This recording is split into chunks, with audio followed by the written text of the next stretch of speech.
so I'm not too far. I think I recognise a few faces. I hope you weren't scared of me. I know in year 13 we all look pretty scary walking around now, and quite frankly I thought I was pretty cool. I actually got out my blazer last night in the wardrobe, and I was like, oh crap, I've got mould on it. sorry Miss Moore. So when I was a student at Rangi, netball was my big thing. I spent a lot of time with Mrs. Rowbury, and that brilliant voice of hers. I kind of sat around the merit to excellence. That's kind of where I cruised at. Mrs. Gilpin, who wasn't here before, she was my form teacher, and I'm not going to lie, I fell asleep in a few of her biology videos. I'm really sorry to say that. But you know what, it doesn't define you. You know, if you fall asleep in class, it doesn't define you, you're still okay. I found this on Facebook. I trolled through my old Facebook statuses, really embarrassing. And it was like, after 4 good years at Rangi, I finally got my first Dean study. Oh, that's pretty good. That took a while. I got a fair few pink slips. The office study was really scary during that time. I don't know, I think you popped in late before, that was me. That would have been me, just sneaking on in the corner. Maybe with my tie kind of a little bit undone. Sorry again, Miss Moore. But that was good. You know, I was here from year 8 all the way through to year 13, and I said to Liz when I met her just recently, I said one of the biggest things I learned from Rangi was resilience. Because you don't get away with everything, or at least I didn't.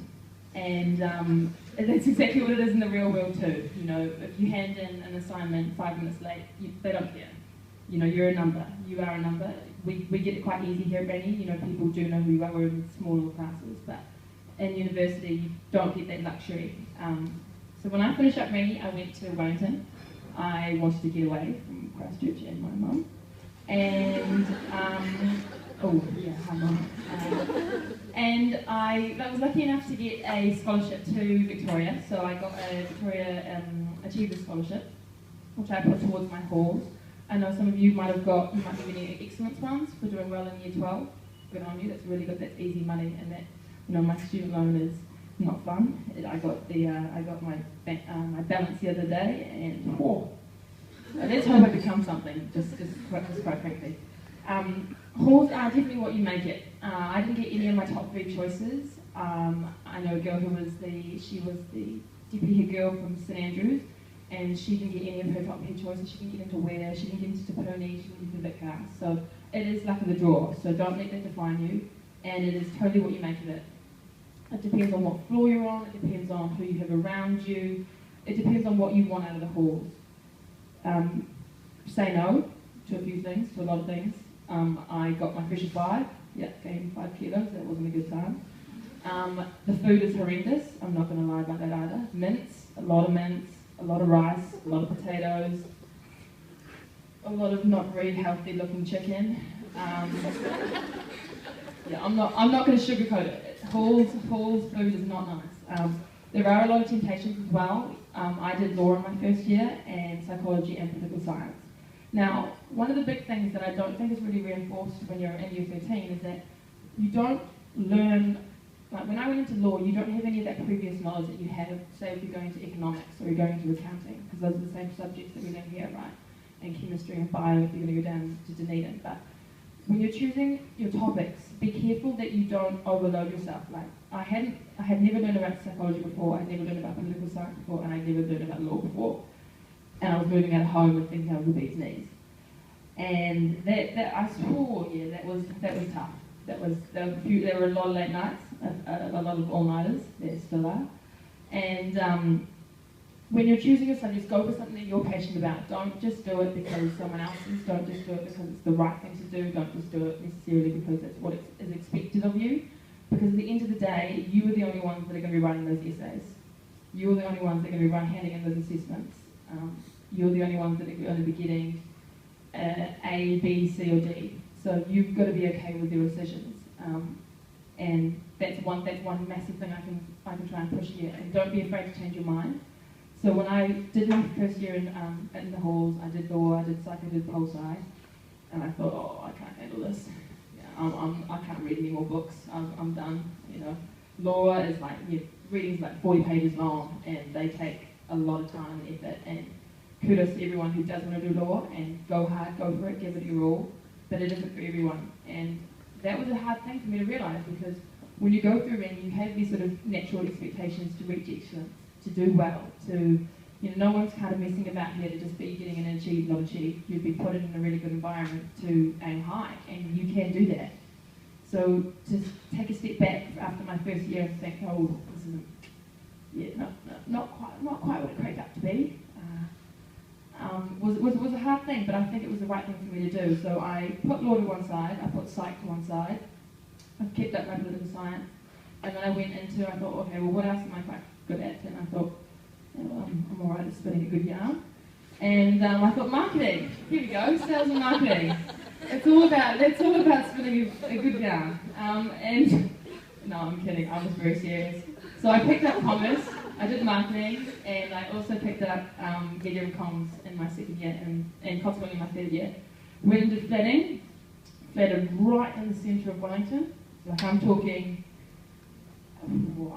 across the road from basically like 10 different nightclubs, and that was, learn to say no. Learn to say no, because people know where you live, and peer pressure is a big thing. But at the end of the day, once again, no one else is going to write your reports, no one else is going to hand in your assignments, no one else is going to get you to work on time. I was also waitressing in my second year, and I was doing something like ridiculous, like 30, 40-hour weeks. Like it was, well, I don't really know how I survived that. I was living in a room in my flat with no windows, fluorescent lighting, nasty, and 4 other girls. And as an only child, that was another big learning curve. It was like living with lots of other people all the time, and you kind of realise, whoa, I need my own time. I need to chill out for a bit, and you only figure that out through experience. And there's nothing right to say with that as well. Know what's right for you, know what makes you tick. You go outside your door and someone's standing right there saying, like, let's go to the gym, and you're like, no, I can't deal. That's okay. Just go back to sleep. It's all right. It's not the end of the world. You're allowed to do what's right for you, and that's another thing I can reinforce. So I then decided that I wanted to shift back down to Christchurch. That's quite a scary thing. So after 2 years up in Wellington, which I absolutely loved, I thought, okay, I kind of need to kick into gear now. So I came back home, moved back into home, back with my mum. Good food. And I thought, okay, so we're back in Christchurch, now another chance to sort of re-identify myself, what do I want to do now? So I kept on with my degrees, and I thought, I'm done with waitressing, like I've done that part, so I started working at a gym, because that was one of my passions. And one of the big things I got out of that is like I was earning more money as a waitress than I was at the gym, but I was happier working at the gym, because that was something that I loved. That's something I was passionate about. I was passionate about health and fitness. I would walk away from work thinking, hey, like, I've just helped someone else make a good choice in their lives. I haven't fed them another vodka. I haven't fed them another mud cake. I've got them on a treadmill and they're working hard. I'm happy with that. I'm happy with that. And that was a big eye-opener for me, because it was like, okay, so if that's what makes me tick, if that's what makes me work, then I need to sort of go with that. That I'm not just working for money, I'm not just working for the end of the shift. I want to do something that I really enjoy. And so now I'm into my 4th and final year. Now Liz wanted me to say, how do I survive? And long blacks, coffee. I'm not going to lie. Coffee, sugar-free V's, almonds, chocolate, chocolate, and friends, good friends and family. Don't forget your family. Like, I thought, no, I don't need my mum. I ain't got time for that. And then I ring her up and I'm like, Mom, I don't know if I can do this anymore. Like, this is really hard. Like, real life's hard. I'm not even going to lie about that either. And she's like, no, come on. Like, well, what Rangi builds you up for is resilience. You can do this. You've all got something inside of you that's unique to yourselves. And I personally, I'm in the same boat as you right now. So I'm in my 4th and final year. I'm going on Outward Bound in a month's time. I'm absolutely cracking my pants. I don't know if any of you guys done Outward Bound? Yeah. Am I going to survive? I'm going for 21 days. I'm pretty nervous. I'm quite nervous. Is someone else doing it? Oh, right. Oh, yeah, good. Socks. Okay. Dry socks. Yeah, I wasn't planning to take wet ones. Point taken. So I'm in my fourth and final year. I've been silly enough to decide to take the an excess workload, so I'm doing the equivalent of 13 papers, where most people do 8. I still work 20 hours a week. I'm volunteering for, I think I've got it in my little bio, I'm volunteering as events and marketing for a youth political party called Young Nats. I'm also a mentor for the Pacifica students at university as well. And yeah, I'm probably like to be a bit busier than what I could recommend all of you guys to do. But, you know, participation, it's the best way to find out about yourself. You know, I wouldn't have had any idea that living with 4 girls was a bad idea. I wouldn't have had any idea that giving up netball in my first year of halls would have meant that I gained like 10 kilos. Lol. You know, I learned through my own experiences, and I'm still learning. I'm still getting there. I'm still trying to figure out what's going on here. I'm still trying to figure out how I go and buy a bag. And if anything, I can just say one thing I really want to reinforce is that when I went in first year, I thought I was doing like this, like, you know, first year, second year, third year, fourth year.